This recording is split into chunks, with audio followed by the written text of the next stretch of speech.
여러분 안녕히 주무셨습니까? 참 좋은 아침입니다. 우리 2015년 5월 8일 금요일 말씀으로 드리는 오늘의 번제 함께 합니다.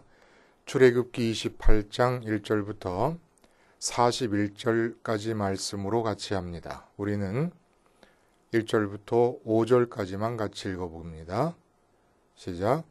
너는 이스라엘 자손 중 내 형 아론과 그의 아들들 곧 아론과 아론의 아들들 나답과 아비후와 엘르아살과 아다마를 그와 함께 내게로 나오게 하여 나를 섬기는 제사장 직분을 행하게 하되 네 형 아론을 위하여 거룩한 옷을 지어 영화롭고 아름답게 할지니 너는 무릇 마음에 지혜 있는 모든 자 곧 내가 지혜로운 영으로 채운 자들에게 말하여 아론의 옷을 지어 그를 거룩하게 하여 내게 제사장 직분을 행하게 하라. 그들이 지을 옷은 이러하니 곧 흉패와 에봇과 겉옷과 반포 속옷과 관과 띠라. 그들이 네 형 아론과 그 아들들을 위하여 거룩한 옷을 지어 아론이 내게 제사장 직분을 행하게 하라. 그들이 쓸 것은 금실과 청색, 자색, 홍색 실과 가늘게 꼰 배실이니라. 오늘 그 제사장의 옷을 만드는 일을 하나님께서 지시하십니다. 우리는 앞에 부분만 읽었습니다마는 뒤에 부분을 한번 읽어보시기를 바라면서 제사장의 옷을 지어서 제사장으로 하여금 그의 거룩한 직분을 행하도록 하라라고 하는 이 말씀을 중심으로 사람 만남의 고수와 초고수라고 하는 제목의 하나님 말씀을 증거합니다. 사람 만남의 고수와 초고수. 일본 에도 시대 때 그 유명한 그 무사 가문이 있지 않습니까? 야규 가문이라고. 그 야규 가문의 가운에 이런 말이 있다고 합니다. 소재는 인연을 만나도 인연인 줄 모르고, 중재는 인연을 만나도 활용할 줄 모르고, 대재는 옷깃을 옷깃을 스쳐 지나가는 인연도 큰 인연으로 만든다 라는 말이 있다 그래요. 소재, 중재, 고재라고 하는 것은 이제 소인배, 그리고 중간 정도 수준의 사람, 그리고 대재는 그야말로 여기서 대인배요 고수를 말하는 거겠죠. 그래서 고수는 이 인간과의 만남의 고수는 본인이 노력하지 않아도 다른 사람들이 만남을 요청해 올 뿐만 아니라 스쳐 지나가는 작은 인연도 아주 큰 인연으로 발전시켜서 결국 자기 인생을 풍부한 내용으로 채울 뿐만 아니라 성공적인 삶을 산다. 그런 얘기가 이제 되고 있는 거지요. 그래서 이 만남에도 하수, 중수, 고수가 있다라고 하는 이 말은 귀한 인맥 만들기라고 하는 제목의 책 속에 나오는 이야기입니다. 그래 그 누구나 이제 하수부터 출발해서 시간이 지나면서 중수의 만남을 이루고 또 고수로 발전할 수 있어야만 인생을 성공할 수 있다는 얘기예요. 근데 이렇게 하수, 중수, 고수로 만남에 임하는 사람의 자질을 평가할 수 있는 기준을 위해서 만남을 6가지 유형으로 이분이 나눕니다. 이 책에서 필연적인 만남, 의도적 만남, 계획적 만남 뭐 이런 식으로 6가지를 하는데 결론적으로 말하면 하수, 중수, 고수는 어떻게 구분이 되느냐? 만남의 하수는 좋은 만남을 만들기 위해서 자기 주변에 불특정 다수를 부지런히 찾아다니는 사람이라는 겁니다. 앞에서 소개한 만남의 6가지 방법이 있는데 그 중에서 주로 그 필연적인 만남과 의도적인 만남이 만남의 주를 이룰 경우에, 필연적인 만남이라는 거는 가족이라서 만나야 되고 회사원이라서 만나야 되고 동창이라서 만나는 어떤 이런 만남들. 근데 이제 의도적인 만남이라는 게 바로 이렇게 불특정 다수를 향하여 만나기 위해서 쫓아다니는 걸 말하는 겁니다. 이건 하수가 하는 짓이라는 거예요. 그러면 중수는 어떤 사람이냐? 좋은 만남을 만들기 위해서 하수와는 다르게 하수는 불특정 다수를 그냥 헤매면서 쫓아다니지 않습니까? 근데 이 사람은 특정인을 직접 찾아다니면서 만남을 이루는 사람이라는 거예요. 그리고 또 다른 것은 다른 사람들을 내 주변으로 불러 모은다는 겁니다. 내가 다른 사람들을 초청한다든지 다른 사람과의 만날 기회를 나에게로 불러와서 만들어내는 사람. 이게 이제 중수라는 거예요. 그럼 고수는 누구냐?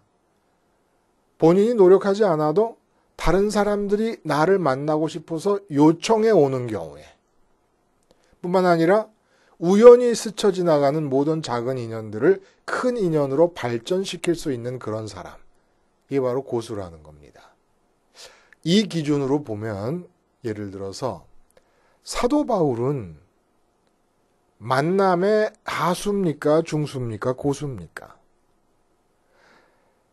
선민이 복음을 받아들이게 되겠지만은 하나님께서 선택하신 사람이 사도 바울의 인간적 입장에서 보면은 불특정 다수를 향하여 복음을 들고 그냥 가는 겁니다. 그러니까 이 만남의 하수 중에 하수예요. 이 사도 바울의 경우를 보면은 예수님은 어떠십니까? 예수님도 당신이 만남을 위해서 찾아오신 분이십니다. 그러니까 이 기준이 이게 세상적으로 볼 때는 맞는지 모르겠지만은 이 하수, 중수, 고수라고 하는 6가지의 만남을 통해서 보는 이러한 기준이 맞을지 모르겠지만 우리 신앙적인 입장에서 보면은 이게 잘 안 맞아요. 하긴 주님께서 만나려고 이 땅에 오셨을 때 그 만남이라는 것은 당신이 성공하기 위해서 만난 것도 아니고 당신의 이익을 위해서 만난 것도 아니고 바보 같고 천치 같으시게 당신에게는 아무 도움도 되지 않는 핫바리 중에 핫바리 벌레 같은 존재들을 만나러 오신 거니까. 인간적인 만남의 기준으로 보면은 바보 천치요 하수도 못 되는, 하수는 바보는 아니지 않습니까?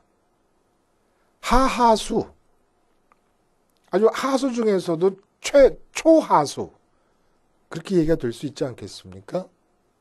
그럼 어떻게 우리가 만남을 규정하는 게 좋을까?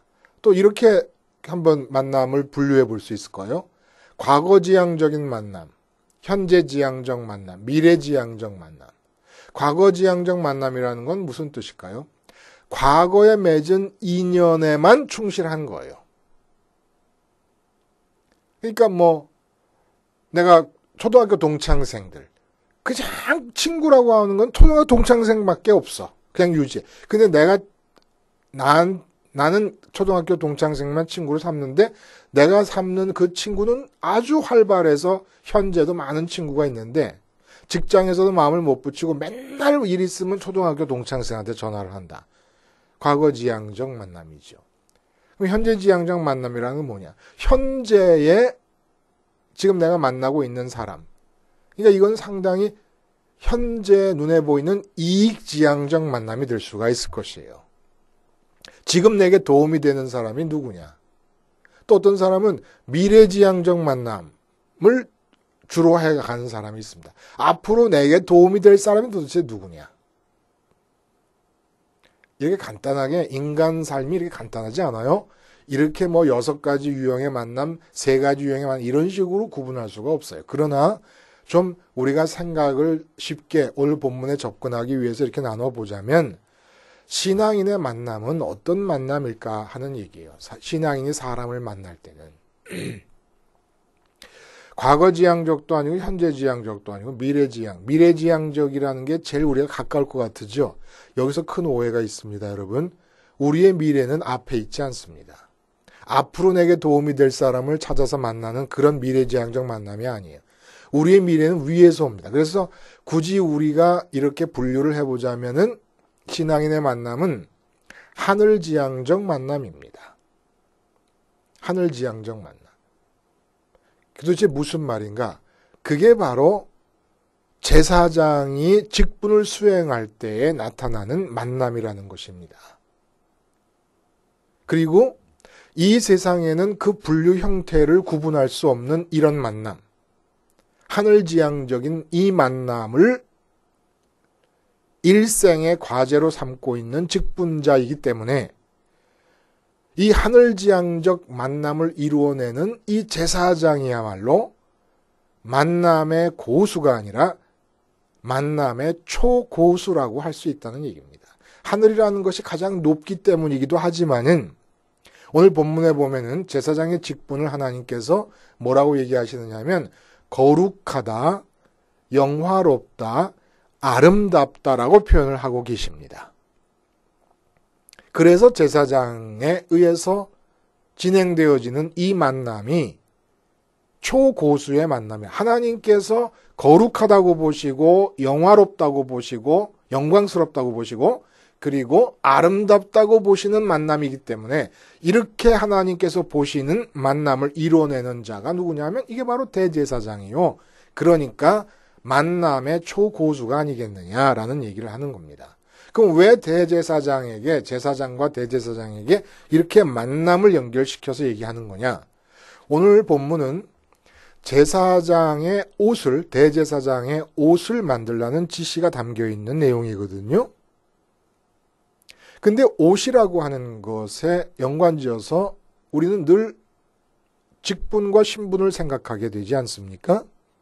그래서 아예 하나님께서도 오늘 본문에 반복해가지고 뭐라고 말씀하시냐 하면은 나를 섬기는 제사장 직분을 행하게 하라고 하는 말과 거룩한 옷을 지으라는 말을 자꾸 연결시켜서 반복해서 말씀을 하고 계십니다. 그 3절에 보면은 아론의 옷을 지어 그를 거룩하게 하여 내게 제사장 직분을 행하게 하라. 이 말씀이 반복되고 있어요. 옷을 지어 직분을 거룩하게 행하라. 근데 결국 옷이라고 하는 것이 이 아론, 대제사장이 될 아론의 직분을 염두에 두시고 하시는 말씀이라는 얘기입니다. 근데 지금 오늘날 우리가 고백하는 신앙의 내용 중에 하나가 뭡니까? 만인 제사장설이에요. 우리 모두가 다 제사장의 입장에 서 있는 거예요. 그러니까 우리에게 주시는 직분이기도 하다는 겁니다. 근데 그 직분이 뭐냐? 우리의 직분이기도 한 대제사장과 제사장들의 직분이 도대체 뭐냐는 거예요. 사람을 만나는 겁니다. 그 왜 만나는 거예요? 과거의 추억 때문에 만나느냐? 아니면 현재 이익 때문에 만나느냐? 미래에 내게 도움이 될 수 있다고 믿기 때문에 만나느냐는 거예요. 아니에요.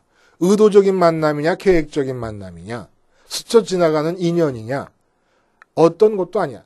6가지로 만남을, 유형을 분류해서 하수의 만남, 고수의 만남, 중수의 만남, 고수의 만남을 나누는 그 속에 들어가 봐도 사실은 근본적인 동기는 하나지요. 내게 도움이 되느냐 안 되느냐라고 하는 입장에서 만나는 겁니다. 근데 내게 도움이 되느냐 안 되느냐는 입장에서 만나지만 하수적인 만남이고 중수의 만남, 고수의 만남이 있다는 얘기죠. 근데 제사장이 사람을 만나는데 이 제사장이 사람을 만나게 되는 동기와 이유는 뭐냐 하면 그 사람으로 하여금 자기를 대면하고 있듯이 하나님과 만나게 하려고 사람을 만나는 겁니다. 그러니까 만인 제사장이라고 하는 것은 무슨 뜻이냐면 내가 내 아들을 만나지 않습니까? 그러면은 아들을 만나는 이유가 뭐냐는 얘기예요. 내가 제사장이 됐다고 그러면 주님의 십자가 복음 사건을 통해서 이제 내가 제사장이 됐어요. 그러면 자꾸 우리는 하나님과 내가 직접 만날 수 있다라는 그 얘기에서 다 끝나버린단 말입니다. 그러면 안 된다는 거지요. 그렇게 하나님과 직접 만날 수 있는 제사장이 됐으면 그에게 직분이 있다는 거예요. 직분이 주어지는데 그 직분이 뭐냐면 사람을 만나서 사람으로 하여금 자기가 만난 하나님을 그 사람도 만나게끔 연결시켜주는 자가 이게 제사장이에요. 그러니까 내가 아들을 만나고 있을 때 지금 내가 왜 아들을 만나고 있느냐는 얘기예요. 근본적인 목적과 이유는 어디 있느냐면 그 아들로 하여금 내가 만난 하나님을 그도 만나게 하기 위해서 아들과 함께 있고 아들과 만나는 겁니다. 아내와 남편도 마찬가지예요. 어제 내가 부엌에서 살면서 하나님을 만났어요. 그래서 하나님을 찬양했어요. 걔 지금 남편을 만나는 이유는 뭡니까? 그 부엌에서 만났던 그 찬양했던 그 하나님을 남편도 만나게 해주기 위해서 만나고 대화하고 얘기하는 겁니다. 이게 바로 제사장이라는 겁니다. 그래서 하나님을 만나는 것에 몰입하게 하기 위해서, 왜냐하면 하나님과 자기가 만나지 못한 상태에서 사람으로 하여금 자기가 만난 하나님을 만나게 할 수는 없으니까 그렇게 하나님과의 만남에만 몰입하도록 하게 하기 위해서 밭농사 짓는 땅도, 사냥할 수 있는 땅도 한 토를도 주지 않으시고 오직 하나님께만 전념하게 하시는 겁니다. 그래서 오늘 본문에 보면은 그 옷의 모양이 이러한 제사장의 직분, 즉 자기가 만난 하나님이라고 하는 대전제하에 그 자기가 만난 하나님을 자기가 만나는 모든 사람들에게 만나게 해주려고, 자기가 경험한 그 하나님과의 만남이 그에게도 일어나게 하려고 사람을 만나는 자가 대제사장이고, 이러한 대제사장의 직분, 하나님을 만나게 하려는 궁극적 목적으로 사람을 내가 지금 과장 자리에 있다 그래도 부장님과 사장님과 함께 한 회사에서 사는 궁극적인 이유, 표면상의 이유는 과장으로서 회사의 일을 처리하고 월급을 받는다 이렇게 생각하고 있지만 궁극적이고 깊은 곳에 있는 이유는 뭐냐면은 내가 만난 하나님, 내가 직장에서 내 책상에서 과장이라는 이름으로 일하다가 만난 그 하나님을 사장님도 만나게 하려고 하는데 그 근본 목적이 있고 이유가 있고 내가 만인 제사장 중에 하나니까. 그리고 그렇게 살 때 하나님께서 보시기에 너는 거룩하다, 너는 구분됐다. 한마디로 내가 너를 선택한 것이 너무 잘 됐다. 다른 사람과는 너무 다르다. 라고 하는 마음의 흡족함을 드릴 뿐만 아니라 영광스럽다. 하나님 눈에는 그 사람이 항상 1등으로 보이는 겁니다. 하나님 마음의 1등인 자다. 이 세상에서 모든 사람들은 돈 벌기 위해 만나고 자기가 높아지기 위해 만나고 자기 외로움을 달래기 위해 만나고 여러 가지로 지식을 얻기 위해 만나고 가르침을 받기 위해 만나고 너무나 많은 만남의 이유가 있지만 오직 선택받은 사람들은 사람을 만날 때 내가 만난 하나님을 어떻게 저 사람도 만나게 할 수 있을까라고 하는 이유 때문에 만나니까 다르다는 거예요. 거룩하다는 겁니다. 그리고 그 사람이 그렇게 사는 사람이 하나님 마음에는 언제나 1등 관심사로 보인다는, 이게 바로 영광스럽다는 겁니다. 그리고 아름답다. 하나님 마음에 흡족함을, 아름답다라는 게 마음이 흡족해지면서 즐거워지게 하는 게 아름다운 겁니다. 그걸 보고 있으면 마음이 흡족하고 굉장히 즐거워져요. 그러면 아름답다는 얘기를 해요. 바다를 딱 보는데 너무너무 기분 나빠. 그런데 아름답다라는 사람은 아무도 없어요. 바다가 아름답구나, 산이 아름답구나. 내 마음이 흡족해지는 거예요. 그걸 즐거워지는 겁니다. 하나님께서 나를 보실 때 그렇게 본다는 겁니다. 오직 이런 만남을 위해서 그러니까 이 사람이 만남의 초고수인 거예요. 그래서 이 만남을 염두에 두시고 옷을 만드시는 것에 대표적인 몇 가지의 예를 한번 들어보면 그 대제사장의 옷의 구성이 어떻게 되어 있냐면요. 이 맨 아래로부터 시작을 해봐요. 거꾸로. 오늘 성경은 겉에서부터 시작을 하는데 맨 아래로부터 시작. 우리가 왜냐하면 옷을 입을 때 내 몸에 가까운 것부터 옷을 입으니까 우리가 자연스럽게 그렇게 한번 따라가 봅니다. 내 몸에 제일 가깝게 제일 속에다가는 통으로 짠 배실로 이 단포 소고기, 단포라고 하는 것은 이 줄무늬가 있는 흰 배실로 짠 통옷을 말하는 겁니다. 그게 하얗게 발목까지, 발등까지 닿는 긴 통옷을 하나 입어요. 그게 속옷입니다. 속옷이라 그러니까 뭐 우리식 말하는 내복이 아니라, 그 다음에 겉옷이라고 해서 청색으로 만든 청색 실로 짠 옷을 입게 됩니다. 근데 그 청색 실로 짠 옷은 무릎 밑에쯤, 뭐 정강이쯤 오는 거예요. 그러면 그 정강이쯤 오는 그 겉에 옷의 끝자락에다가는 석류, 수를 놔서 만든 석류 열매와 그리고 조그마한 종을 달아 놓습니다. 그래서 대제사장이 지성소 안에 들어가서 움직이면서 활동을 하게 되면 딸랑딸랑 소리가 나요. 그때에 그 지성소 안에서 하나님 보시기에 대제사장이 합당치 않은 그러한 상태일 때 그 자리에서 죽임을 당합니다. 그래서 종소리가 안 나요. 지성소에는 아무도 못 들어가니까, 1년에 한 번 대제사장만 들어가니까 종소리가 안 나면은 죽은 거예요. 근데 죽은 건데 다른 사람 지성소에 못 들어가니까 어떻게 시체를 끌어내겠습니까?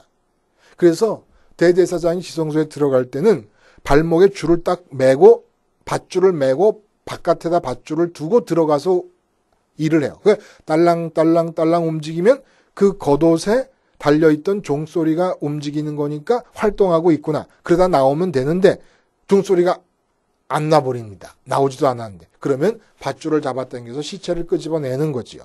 이게 바로 겉옷이에요. 그리고 그 겉옷 위에 꼭 우리나라로 말하면 조끼고 앞치마 같은 거, 여자들의 앞치마 같은 거를 에봇이라 그래갖고 입게 됩니다. 어깨에 끈을 걸쳐가지고, 그리고 그 위에다가 금사슬을 만들어가지고 어깨에서 등으로 이렇게 매가지고 앞에다가 한 22.5cm 되는 정사각형의 금판을 대고, 금실로 짠 흉패를 대고, 흉패에다가 12지파의 이름을 새긴 각종 보석을 이렇게 세 줄, 네 줄이 되겠죠? 12개니까 그 흉패에다가 담습니다. 이게 이제 대제사장의 옷이에요. 그리고 머리에도 관을 쓰게 되지요. 여기서 이제 특징적인 얘기를 해보면은 이 흉패에 대한 얘기가 굉장히 길게 나오거든요. 12지파의 이름이 다 쓰여 있다는 거예요. 그리고 어깨에다 이 흉패를 매는 금사슬과 어깨에 이 견장같이 어깨에다가 이렇게 견장처럼 되는 게 있는데, 그 견장에다가도 12지파 이름을 6지파씩 쓰게 됩니다. 어깨에 이름을 쓰고 가슴에 이름을 씁니다. 이게 누구냐면 지금 현재 제사장이 만나는 사람들에 대한 이야기예요. 근데 어깨에 쓰고 흉패에 쓴다고 하는 얘기는 뭘 말하는 거겠습니까? 가슴에 해당되는 부분의 흉패에 자기가 만나는 12지파 사람들의 이름을 쓰고, 지파의 이름을 쓰고 어깨에도 쓴다고 하는 것은 세상짐을 지고 가는 어린 양을 보라라고 하는 그 성경 말씀처럼 하나님을 만나게 해야 되는데, 그 만남에 있어서 첫 번째 방해가 되는 것이 바로 죄라고 하는 것을 깨닫는다는 겁니다. 대제사장이 사람과 하나님을 만나게 할 때 하나님을 못 만나게 하는 게 죄예요. 그러니까 우리 사장님이 하나님을 지금 못 만나는 이유가 죄예요, 죄. 그 죄를 보는 거예요. 근데 그 죄가 그 사장님을 비난하기 위해서 사장님이 맨날 술만 먹고 돌아다니고 말이지, 허랑방탕하구나, 사장이라고 돈 좀 많다고 돈을 펑펑 이렇게 보라라는 얘기가 아니라, 하나님을 못 만나게 하는 죄는 그런 허랑방탕한 행위 때문이 아니라 그런 허랑방탕한 행위 자체가 나오는 이유가 뭡니까? 그 마음 속에 하나님 말고 다른 게 들어차 있기 때문에 그래요. 근데 그 마음 속에 다른 거 차 있는 것만 쑥 빠지고 그 속에 주님의 십자가만 쑥 들어가면은 그 완전히 딴 사람이 되는 거예요. 중고도 아니고 그 사도 바울의 말씀처럼 새 사람이 되는 거예요. 새 사람이. 바로 그 점을 보는 거예요. 어떤 못된 사람, 어떤 악한 사람이라도 지금 그 사람이 그렇게 악하고 못된 이유는 그 마음 속에 하나님 말고 다른 게 들어가 있기 때문이라는 겁니다. 이게 바로 죄거든요. 다른 게 들어가게 된 이유가 뭡니까? 우리가 이제까지 말한, 어저께도 말한 말을 도둑질한 선악과를 따먹은 결과 어느 게 좋다 나쁘다라고 하는 판단을 했기 때문에 좋다고 판단되는 것을 마음속에 집어넣고 있는 상태니까. 그 죄를 이 사람 속에 뭐가 들어있나 도대체. 응? 이걸 보고 사람을 만난다는 거예요. 이게 다짜고짜로 만나자마자 사장님 당신 마음속에 하나님 말고 다른 게 들어있으니까 그러니까 하나님을 못 만나지요. 이렇게 말하라는 뜻이 아니겠지요. 이 높아심에서 하는 말씀인데 어쨌든 궁극적으로 사람을 보는 관점이 저 사람이 하나님 말고 마음속에 무엇을 집어넣고 있는가? 왜 우린 그걸 봅니까? 하나님을 만나게 하려고 하는데 첫 번째 방해가 나 외에 다른 신을 두지 말라고 하는 첫째 계명이 어긋나고 있는 것이 어떤 내용에 의해서 어긋나고 있는가? 다른 신이 어떤 것이 들어가 있는가라는 걸 본다는 얘기예요. 그리고 이 흉패에 12지파 이름이 있는데 그럼 똑같은 12지파 이름이 왜 가슴에도 있느냐? 그 흉패 안에는 우림과 둠빔이라는 얘기가 있습니다. 우림과 둠빔이라고 하는 주사위 모양의 돌 같은 것인지 금속 같은 것인지 학자들도 잘 모르더라고요. 그게 뭐냐면 우림과 둠빔을 통해서 예를 들어 이스라엘 민족 전체가 이제 아말렉과 전쟁을 해야 된다 그러면 하나님 전쟁을 해야 되나요? 말아야 되나요? 전쟁을 하되 어떻게 해야 됩니까? 이러한 대답을 듣는 하나님의 가부를 묻는 돌이에요. 그게 우림과 둠빔이 들어있습니다. 이게 뭘 뜻합니까? 우리가 사람을 만날 때 결국 궁극적으로 그 사람에게서 나타나기를 바라는 상태가 어떤 거예요?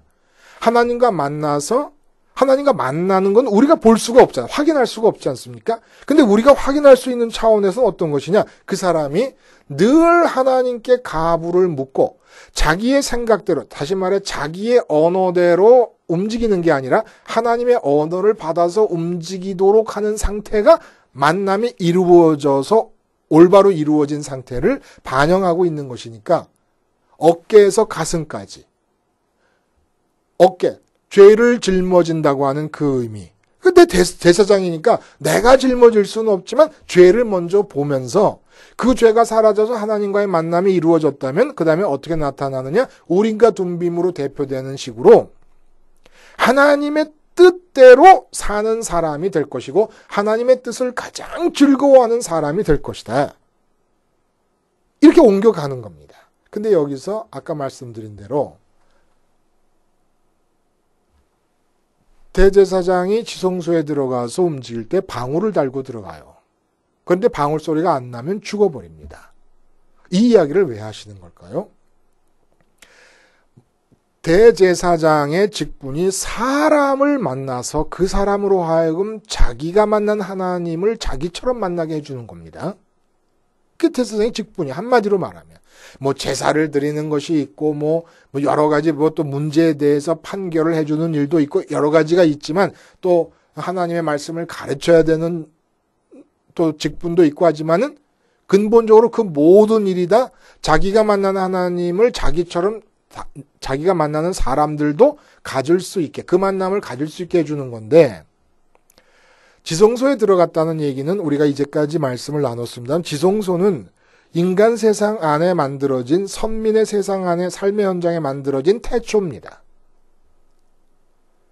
그 지성소에 들어가서 대제사장이 자기의 태초를 만나야 돼요.